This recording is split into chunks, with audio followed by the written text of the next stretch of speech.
On the most recent NFL Fantasy Live podcast, I made the comment that Chris Carson finally broke through, which got a hearty chortle from Alex Gulha, who pointed out that we're only in week 2 that got me to legit lol because it was a dose of reality in that moment. A lot of us in the fantasy community have been on woke on Carson since week 1 of the preseason, which is probably why I felt like him racking up 100 total yards was a long time coming. But should you believe in the bruising rookie from Oklahoma State moving forward, or was it just a one-week blip on the fantasy radar in an extremely favorable matchup against a pliable Niners defense? Who is this guy? Well, start with the measurables. The rookie from Oklahoma State is 5'11", 220 pounds of pure unadulterated power. Carson ran a respectable 4.58 40-yard dash and showed explosive leg strength with a 37-inch vertical and a 130-inch broad jump, which were good for 4th and 2nd among running backs at the combine. A good north-south runner, Carson loves contact and definitely has the mindset of wanting to punish defenders as a true power back. While it's one thing to truck some poor 18-year-old walk-on in college, it's an entirely different monster to plow over a 30-something grown man would like nothing more than to light up an overzealous rookie. Well, we got the answer to the will the power translate question pretty early. In Seattle's first preseason game, Carson came in for a goal line carry against the Chargers, and this happened. Why the Chris Carson hype this truck stick plow at the goal line last weekend probably has something to do with it. Pic.twitter.com 7 Kustka Matt Franciscovich at Matt Franchise August 17, 2017. You've seen the highlight, but take a closer look. That was an unblocked defensive tackle with a clean angle, and Carson absolutely buried him, absorbing the hit from the 2-yard line and carrying the 300-something-pound DT deep into the end zone. This ability to generate yards is huge for a Seattle offense with a line that appears to be, once again, one of the worst in the league. Turning a 2-yard loss into a 1-yard gain, or, as seen above, a touchdown, is massive. A favorite sleeper among those in the know, the biggest concern for Carson coming into 2017 was workload. The team signed Eddie Lacy. Thomas Rawls was coming back from injury, and there were whispers that CJ Prosise would see more snaps, especially in the passing game. Pete Carroll, slayer of committees. If there's one thing you can expect from Pete Carroll run teams, it is that the lead back will get work. Barring injuries or blowouts, Carroll doesn't believe in committees. In 9 of the team's first 14 games in 2016, the leading ball carrier saw at least 70% of the backfield carries.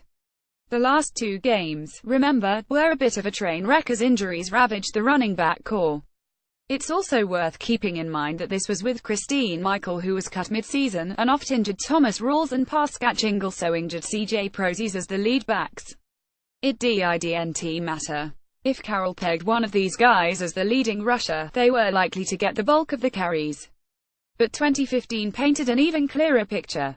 In the 13 games where either Marshawn Lynch or Thomas Rawls played, Carroll fed the leading rusher more than 80% of the carries.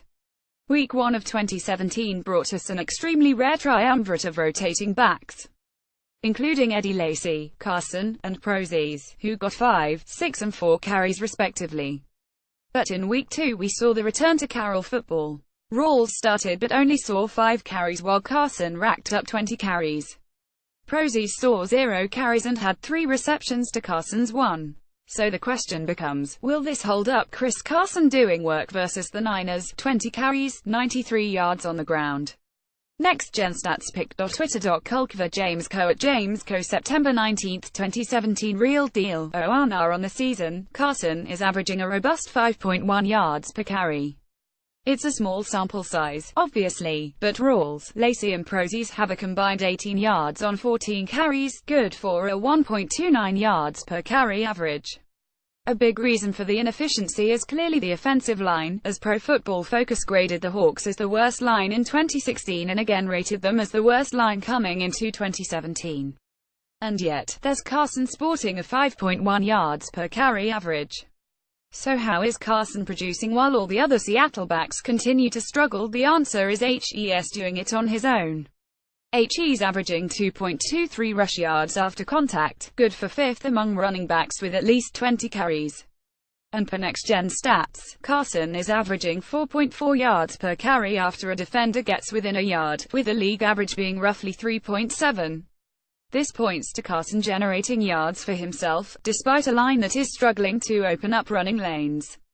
Again, it's small sample size, but here's a comparison of how Carson is doing compared to other backs who had to work around spotty offensive line play. So yeah, it's seahawks the real deal.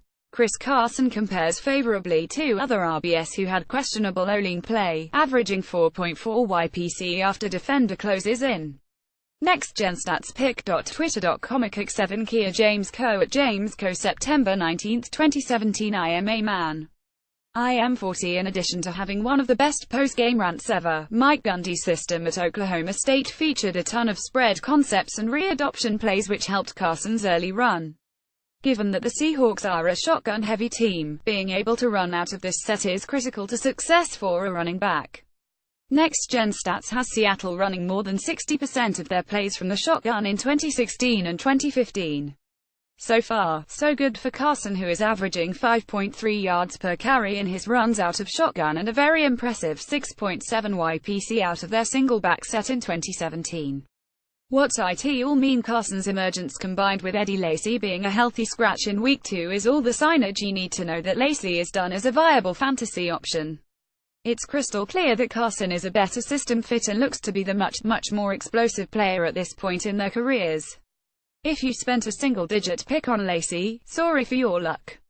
But what gives me pause from going Allen on Carson is that Rawls is slowly but surely getting healthier. He started week 2, and if he starts getting some of that viciousness back in his game, I can see a scenario where he reclaims his role as a feature back. And as I've detailed, you can rest assured that Carol isn't likely to run a committee which makes picking the correct back a big fantasy decision. All that being said, because Carson has shown early flashes of being able to generate his own offense, I would lean toward Carroll giving the rookie the opportunity to prove it until defenses adjust, if they can.